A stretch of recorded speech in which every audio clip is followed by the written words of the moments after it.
টাকা পয়সা দিয়ে এনে লোক ভাড়া করে আমির হামদার বিরুদ্ধে মিছিল করাতে হবে, আমরা জিজ্ঞাসা করতে চাই। তাহলে কি আপনার রাজনৈতিক ময়দানকে উত্তপ্ত করতে চান?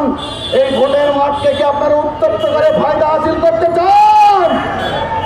আপনাদের সে ঘুরে বালি মানুষটা হতে দেবে না, জনগণ আপনাদের আশা পূরণ হতে দেবে না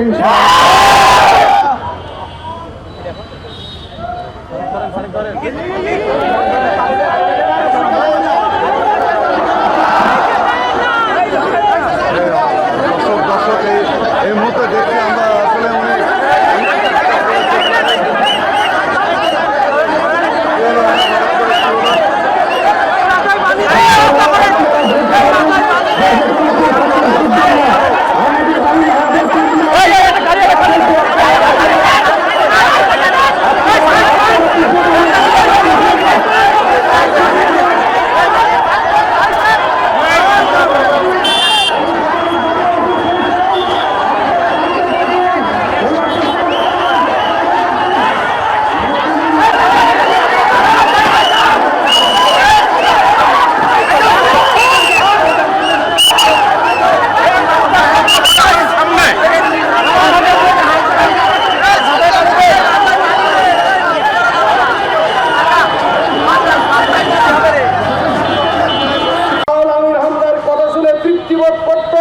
আনন্দিত হতো, বাহাবা দিত, তার মাহফিল নেওয়ার জন্য মাসের পর মাস অপেক্ষা করত, সেই লোকগুলোই আমির হামদার বিরোধিতা শুরু করে। সাথী বন্ধুগণের কারণ কি আমাদের কাছে পরিষ্কার, কেবলমাত্র রাজনৈতিক কারণেই, আদর্শিক কারণেই আমির হামদার পিছনে লাগা হয়েছে। সম্মানিত সাথী বন্ধুগণ, শুধু এখানেই শেষ নয়, সর্বশেষ মুফতি আমির হামদা এদেশের প্রায় সকল জেলা উপজেলায় হাজারো প্রোগ্রাম করেন। এই প্রোগ্রাম করতে যে মানুষ হিসাবে দু একটি ভুল হয়ে যেতেই পারে, এটি অস্বাভাবিক নয়। যে বিষয়টি আজকে ব্যক্তিগত যোগাযোগ মাধ্যমে এনে, এমনকি টেলিভিশন টক শোতে এনে এদেশের এক শ্রেণীর রাজনীতিবিদ তাদের নেতা কর্মীদেরকে উস্কে দিয়ে আমির হামদার বিরুদ্ধে হত্যার হুমকি দিয়ে যাচ্ছে, তাদেরকে বলতে চাই, এই হত্যার হুমকির পিছনে আপনাদের যে কারণ লুকিয়ে আছে তা হলো মাঠ জরিপে দেখা গেছে এই সদর আসনে আমির হামদাকে ঠেকিয়ে রাখা যাবে না। সেই পরাজয়ের অপমান সহ্য করতে পারবেন না বলেই আগে থেকে আমির হামদার বিরুদ্ধে নানা ধরনের ষড়যন্ত্র আপনারা শুরু। মাত্র 30% টাকায় জমির মালিক হয়ে নতুন বাংলাদেশের গড়ে তোলার স্বপ্ন দেখা বাংলা বসতি।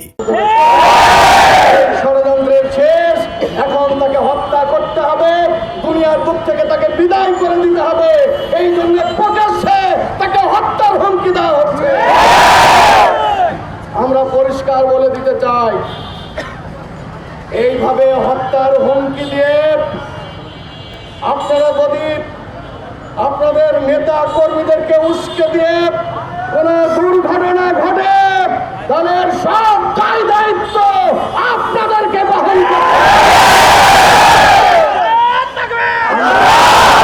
করতে চাই। খুব তাড়াতাড়ি জাতীয় নির্বাচন, এই নির্বাচনের পরিবেশকে শান্তশিষ্ট, সুষ্ঠু এবং সবার অংশগ্রহণমূলক নির্বাচনের পরিবেশ যদি ঠিক রাখতে হয়, রাজনৈতিক নেতৃবৃন্দকে অবশ্যই গঠনমূলক ভূমিকা রাখতে হবে। আমরা একটি দলের কুষ্টিয়া রাজনৈতিক নেতৃবৃন্দের উদ্দেশ্যে বলতে চাই, সম্মানিত ভাইরা, আপনারা প্রেস রিলিজ দিয়েছিলেন, আমির হামদাকে বলেছিলেন সে যেন দুঃখ প্রকাশ করে। আপনাদের প্রেস রিলিজের পরে যদিও 3 বছর আগেই আমির হামদা কথা বলার জন্য দুঃখ প্রকাশ করেছিলেন, তারপরও আপনাদের অনুরোধে তিনি আবার দুঃখ প্রকাশ করেছেন। তারপরেও কেন মাঠে এনে মহিলাদেরকে ভাড়া করে এনে আমির হামদার বিরুদ্ধে মিছিল করাতে হবে? টাকা পয়সা দিয়ে এনে লোক ভাড়া করে আমির হামদার বিরুদ্ধে মিছিল করাতে হবে, আমরা জিজ্ঞাসা করতে চাই। তাহলে কি আপনার রাজনৈতিক ময়দানকে উত্তপ্ত করতে চান? এই ভোটের মাঠকে কি আপনারা উত্তপ্ত করে ফায়দা হাসিল করতে চান? আপনার আপনাদের সে গুড়ে বালি মানুষটা হতে দেবে না। জনগণ আপনাদের আশা পূরণ হতে দেবে না ইনশাআল্লাহ।